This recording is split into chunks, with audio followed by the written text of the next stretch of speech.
गणाधिप संकष्टी चतुर्थी। मैं अशोक इस कहानी को आपको सुनाने जा रहा हूं। गणेश चतुर्थी व्रत भगवान गणेश को समर्पित है। इस दिन गणेश जी की विशेष पूजा की जाती है। पंचांग के अनुसार हर महीने 2 चतुर्थी आती हैं, एक शुक्ल पक्ष में और एक कृष्ण पक्ष में।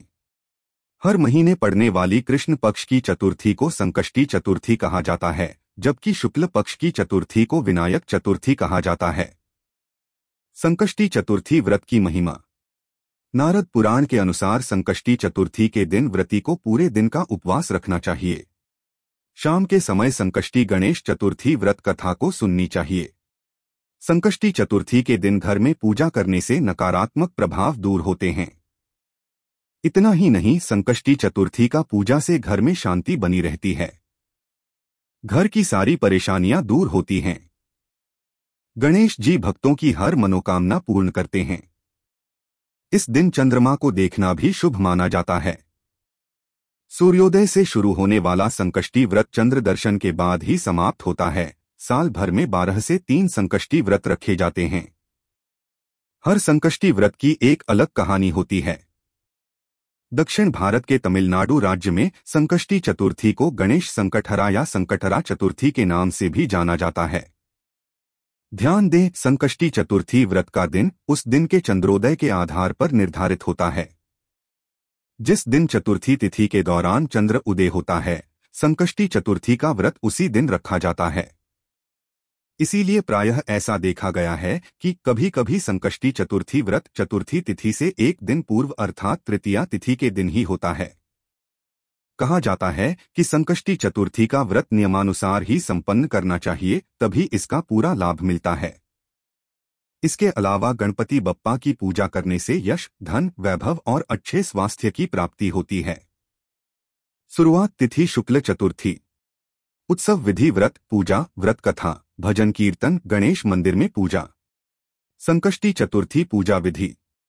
गणेश संकष्टी चतुर्थी के दिन प्रातः काल स्नान आदि करके व्रत लें। स्नान के बाद गणेश जी की पूज आराधना करें, गणेश जी के मंत्र का उच्चारण करें, पूजा की तैयारी करें और गणेश जी को उनकी पसंदीदा चीजें जैसे मोदक, लड्डू और दूर्वा घास चढ़ाएं। गणेश मंत्रों का जाप करें और श्री गणेश चालीसा का पाठ करें और आरती करें। शाम को चंद्रोदय के बाद पूजा की जाती है। अगर बादल के चलते चंद्रमा नहीं दिखाई देता है तो पंचांग के हिसाब से चंद्रोदय के समय में पूजा कर लें। शाम के पूजा के लिए गणेश जी की मूर्ति के बाजू में दुर्गा जी की भी फोटो या मूर्ति रखें। इस दिन दुर्गा जी की पूजा बहुत जरूरी मानी जाती है। मूर्ति फोटो पर धूप, दीप, अगरबत्ती लगाएं, फूल से सजाएं एवं प्रसाद में केला, नारियल रखें।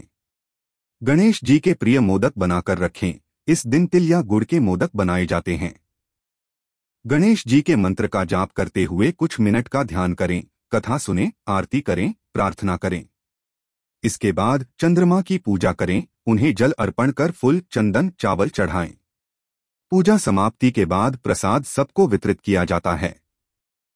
गरीबों को दान भी किया जाता है। मार्गशीर्ष संकष्टी गणेश चतुर्थी व्रत कथा। मैं अशोक इस कहानी को आपको सुनाने जा रहा हूं। पार्वती जी ने गणेश जी से पूछा कि अगहन कृष्ण चतुर्थी संकटा कहलाती है, उस दिन किस गणेश की पूजा किस रीति से करनी चाहिए। गणेश जी ने उत्तर दिया कि हे हिमालय नंदनी, अगहन में पूर्वोक्त रीति से गजानन नामक गणेश की पूजा करनी चाहिए। पूजन के बाद अर्घ्य देना चाहिए। दिन भर व्रत रहकर पूजन के बाद ब्राह्मण को भोजन कराकर जौ, तिल, चावल, चीनी और घृत का शाकला बनाकर हवन कराएं तो वह अपने शत्रु को वशीभूत कर सकता है। इस संबंध में हम एक प्राचीन इतिहास सुनाते हैं।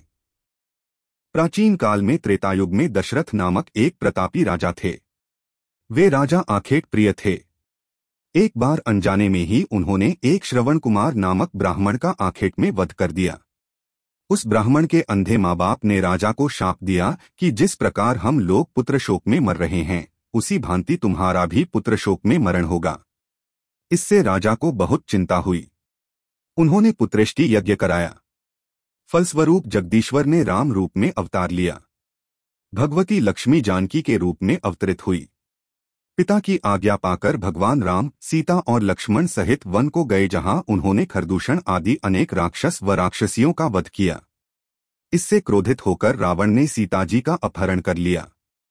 सीता जी की खोज में भगवान राम ने पंचवटी का त्याग कर दिया और ऋष्यमुख पर्वत पर पहुंचकर सुग्रीव के साथ मैत्री की। तत्पश्चात सीता जी की खोज में हनुमान आदि वानर तत्पर हुए। ढूंढते ढूंढते वानरों ने गिद्धराज संपाति को देखा। इन वानरों को देखकर संपाति ने पूछा कि कौन हो, इस वन में कैसे आए हो, तुम्हें किसने भेजा है, यहां पर तुम्हारा आना किस प्रकार हुआ है। संपाति की बात सुनकर वानरों ने उत्तर दिया कि भगवान विष्णु के अवतार दशरथ नंदन राम जी सीता और लक्ष्मण जी के साथ दंडकवन में आए हैं। वहां पर उनकी पत्नी सीता जी का अपहरण कर लिया गया है। हे मित्र, इस बात को हम लोग नहीं जानते कि सीता कहाँ है। उनकी बात सुनकर संपाति ने कहा कि तुम सब रामचंद्र के सेवक होने के नाते हमारे मित्र हो। जानकी जी का जिसने हरण किया है और वह जिस स्थान पर है वह मुझे मालूम है। सीता जी के लिए मेरा छोटा भाई जटायु अपने प्राण गंवा चुका है। यहां से थोड़ी ही दूर पर समुद्र है और समुद्र के उस पार राक्षस नगरी है। वहां अशोक के पेड़ के नीचे सीता जी बैठी हुई है। रावण द्वारा अपहृत सीता जी अभी भी मुझे दिखाई दे रही हैं। मैं आपसे सत्य कह रहा हूं कि सभी वानरों में हनुमान जी अत्यंत पराक्रमशाली है। अतः उन्हें वहां जाना चाहिए। केवल हनुमान जी ही अपने पराक्रम से समुद्र लांघ सकते हैं। अन्य कोई भी इस कार्य में समर्थ नहीं है। संपाति की बात सुनकर हनुमान जी ने पूछा कि हे संपाति, इस विशाल समुद्र को मैं किस प्रकार पार कर सकता हूं? जब हमारे सब वानर उस पार जाने में असमर्थ हैं, तो मैं ही अकेला कैसे पार जा सकता हूं? हनुमान जी की बात सुनकर संपाति ने उत्तर दिया कि हे मित्र, आप संकटनाशक गणेश चतुर्थी का व्रत कीजिए। उस व्रत के प्रभाव से आप समुद्र को क्षण भर में पार कर लेंगे। संपाति के आदेश से संकट चतुर्थी के उत्तम व्रत को हनुमान जी ने किया।